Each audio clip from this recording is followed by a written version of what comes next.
Hello, Boise. I'm Alex Garner. And I'm Yuri Gonzalez. Welcome to the Philosopher's Corner. Today's topic, civil disobedience. Is there a just cause? Civil disobedience is a deliberate, public, conscientious, and nonviolent act that breaks the law in which the person accepts responsibility and punishment. Due to the amount of civil disobedience in our world today, we have decided to look to the philosophers, both ancient and modern, to see what they would say if they were here today. Here's a quick video we would like to show you before we get started. Compared to a lot of the demonstrations I've been to recently, this felt slightly different. It felt like it had more of an edge. It felt like the demonstrators wanted to take some kind of action. And the police did move in and had to break up some of the protesters. They targeted some of the ringleaders, it seems, to try and break up the crowds. But we need to understand the crowds are still down at the Parliament. I was there earlier, and there were impressive numbers, at least thousands, maybe tens of thousands. People who came to this demonstration, which was organised by social media sites. It wasn't organised, like most demonstrations here, by the main two Spanish trade unions.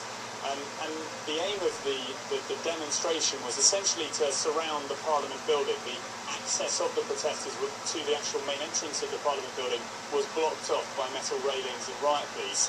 But the aim was to tell the Parliament and also to put pressure on the Parliament to call for fresh elections. That won't happen, of course, because the government here in Spain has a majority and it is committed to its austerity agenda, its economic reforms, its savings and its tax increases to try and sort the... This video, taken in Spain, shows many people partaking in civil disobedience. The police are attempting to break it up before they can do any damage to the state. This civil disobedience was brought on because the people do not like part of the government's laws.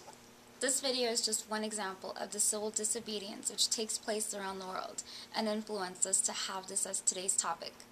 I agree with some of the philosophers like Sophocles, Socrates, and Mills who are pro-civil disobedience. I would also support the protesters in this video because they are working for what they believe in.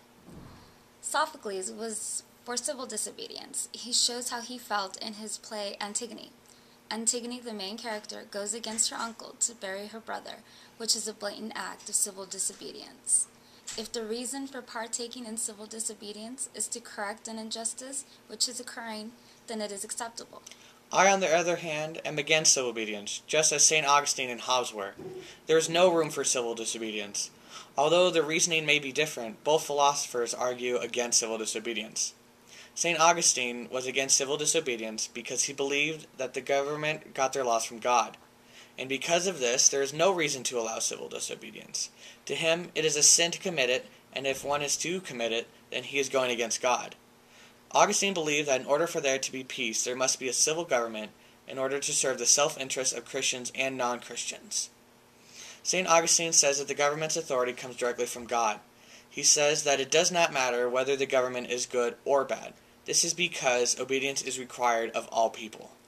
Socrates took part in civil disobedience his whole life. To see if he was actually one of the most intellectual people, he challenged all of the greats within his society, which was once considered civil disobedience.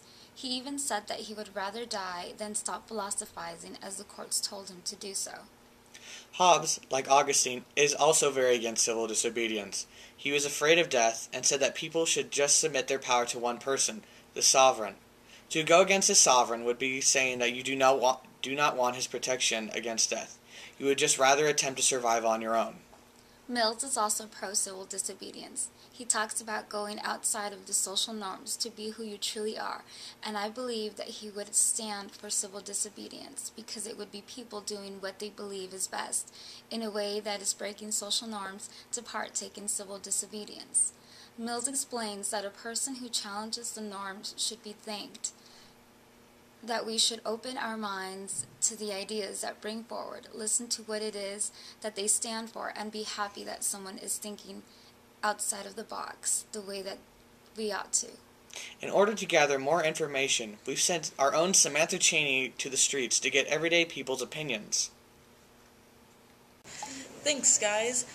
Hello, Boise. I'm Samantha Cheney, and I'm here at Boise State's campus to try to find people to see what they think about civil disobedience. Is there a just cause? Now that you've heard about the philosophers and what they think. Let's see what real people have to say. Go. Okay, so I'm Kayleen Richter, and I think that the just grounds for civil disobedience are when you've exhausted all legal options for disobeying. And Gandhi had this theory of satyagraha, where the idea wasn't to hurt the people who were oppressing you, it was to change their minds and to effect a different change. And I think that that's the proper way to make change in the society. I'm Kyla Brady, and I definitely agree with that. I think that in terms of tyranny, I think civil disobedience is obviously necessary.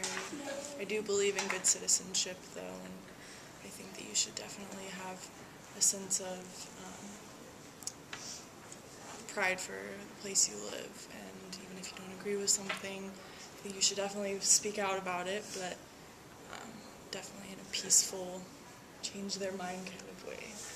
I am pro civil disobedience because I think that if some laws need to be broken in order for change to occur, such as Prohibition Acts of 1932.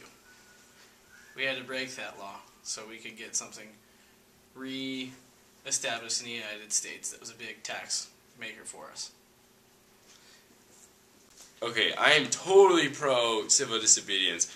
If a government is taking your human rights away, and it's that obvious, I mean, it should be an easy choice to break the law that they apply.